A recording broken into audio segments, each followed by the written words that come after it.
जब भी हम ढाबे की कोई रेसिपी बनाने जाते हैं, जैसे कि मसाला पनीर, शाही पनीर, मटर पनीर, बटर चिकन मसाला, बटर मसाला पनीर, दम आलू, शाही कोरमा और भी ना जाने कौन कौन सी रेसिपियां जब भी बनाने जाते हैं तो होता क्या है कि बहुत सारी चीजें हमारे पास मिलती नहीं, कभी ये नहीं तो कभी वो नहीं। तो इसीलिए मैंने एक ऐसा मसाला बना दिया है जिसमें ये सारे झंझट खत्म। मतलब कि ना आपको यहाँ पर तरबूज के बीज लेने जाना है, ना ही किसी प्रकार का गरम मसाला। मतलब कि सारे मसालों का ये कम्बो है, बहुत सारी चीजें हैं इसके अंदर। सिर्फ आपको इसको पानी में घोल के डाल देना है, उसके बाद प्याज, हरी मिर्च, टमाटर भून लेना है, उसके बाद ये मसाला डाल देना है, थोड़ी सी मलाई और बन के तैयार है ढाबे की हर एक सब्जी। और ये जो मसाला है ना, कम से कम 3 महीने तो चलेगा बिना फ्रीज में रखे हुए, और 5 महीने चलेगा फ्रीज में रखकर। जब भी ट्राई करना तो अपना फीडबैक देना, और रेसिपी पसंद आए तो इसे लाइक शेयर सब्सक्राइब जरूर करना। चलो तो इसे बना लेते हैं। तो सबसे पहले एक पैन लेंगे और इसमें 4 से 5 साबुत लाल मिर्च डाल देंगे। अगर आप थोड़ा कम तीखा खाना चाहें तो कम क्वांटिटी रखिएगा, और फिर भी अगर स्पाइसी कम लगे तो बाद में आप डाल देना। फिलहाल मुझे लग रहा है कि इतनी काफी है। अब इसके अंदर 4 छोटी इलायची डाल देंगे, इसी के साथ डाल देंगे 4 बड़ी इलायची। अभी आपको ये लग रहा होगा कि बहुत ज्यादा क्वांटिटी हो जाएगी, लेकिन अभी मसाले बहुत सारे होंगे और बहुत सारी सीक्रेट चीजें भी डालेंगे तो सारी की सारी चीजें बैलेंस हो जाएंगी, कोई भी दिक्कत नहीं होगी। अब इसी के साथ डाल देंगे दालचीनी का टुकड़ा, तो कम से कम 2.5 इंच जितना होगा, तो आप देख सकते हैं इतना डाल रहे हैं, तोला नहीं मैंने। अब इसमें डाल देंगे आधी चम्मच से कम लौंग, या फिर लगभग 16-17 जितनी लौंग होंगी तो इतनी काफी है। अब इसमें डालेंगे चक्री फूल, मतलब कि इसका चक्कर चक्कर तो निकल गया, बस फूल ही फूल रह गए हैं, पंखुड़ियां पंखुड़ियां, तो बस वही डाल देंगे। फिलहाल ये चक्री फूल यानी कि जो स्टार एनस होता है वो है, जो कि आपको मार्केट में इजीली मिल जाएगा। इसी के साथ डालेंगे 1 चम्मच भर के काली मिर्च। काली मिर्च का स्वाद बहुत अच्छा आता है, तो बिल्कुल कम ना रखें, जितनी मैं क्वांटिटी बता रहा हूँ उतनी ही डालें, बहुत अच्छा टेस्ट आएगा। अब इसमें डाल देंगे लगभग 2 चम्मच जितना साबुत धनिया, और इसकी क्वांटिटी भी बढ़ा के रखनी है। अब इसमें डाल देंगे आधी चम्मच जितना जीरा। अगर आप जीरा चाहें तो अवॉइड भी कर सकते हैं, लेकिन मैं कम्बो बना रहा हूँ तो इसीलिए सारी चीजें ऐड करूंगा, कोई भी चीज स्किप नहीं करूंगा। अब जीरा हमने इसीलिए ज्यादा नहीं रखा क्योंकि बाद में हम जब तड़का लगाएंगे ना सब्जी में, तब भी इसके अंदर थोड़ा सा जीरा डालते हैं, तो इसीलिए क्वांटिटी बहुत ज्यादा नहीं लेनी है।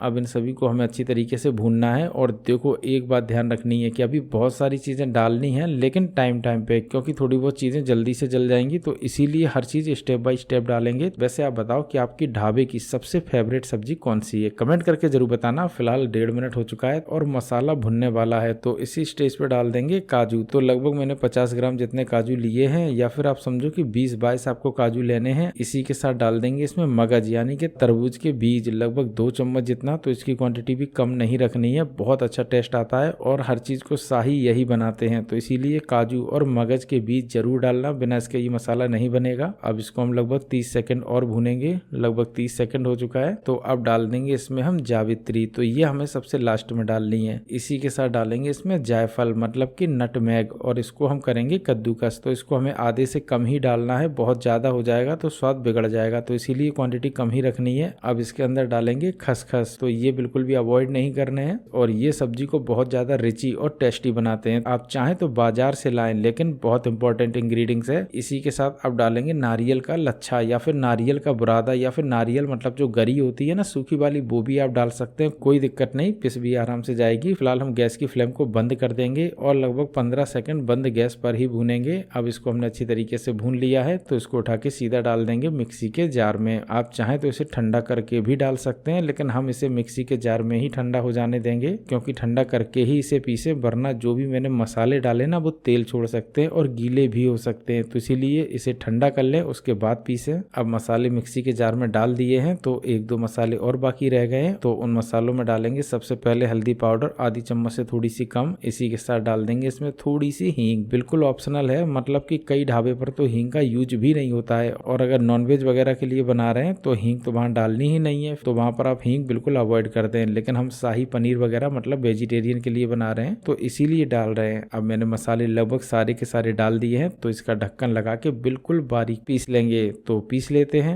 लो जी, बन के तैयार है स्वादिष्ट शाही मसाला। बस अब इसको आपको पानी में घोलना है और कोई भी चीज एक्स्ट्रा नहीं डालनी है। तेल और मक्खन दोनों को मिक्स कर लें, उसके बाद थोड़ा सा जीरा डालें, बारीक कटा हुआ प्याज और बारीक कटी हुई हरी मिर्च, हल्की देर भूनें, उसके बाद इस मसाले को डाल दें, थोड़ा सा फिर भूनें, फिर इसके अंदर डालें थोड़ा सा फैट मतलब कि मलाई, और मलाई इसको बहुत ज्यादा रिची बनाती है। मावा या फिर खोया है तो उसे भी आप डाल सकते हैं। उसके बाद एकदम से गर्मा गर्म पानी डालें और 2 मिनट पकाएं। उसके बाद इसके अंदर पनीर, मशरूम, चिकन, मटन जो चाहें वो डालें। बहरहाल सारी की सारी सब्जियां बहुत ज्यादा टेस्टी बनेंगी। तो मुझे तो उम्मीद है कि इस मसाले की रेसिपी को आप एक बार घर पे जरूर ट्राई करेंगे। देखो ट्राई करना तो फीडबैक देना, रेसिपी पसंद आई हो तो लाइक शेयर सब्सक्राइब करना।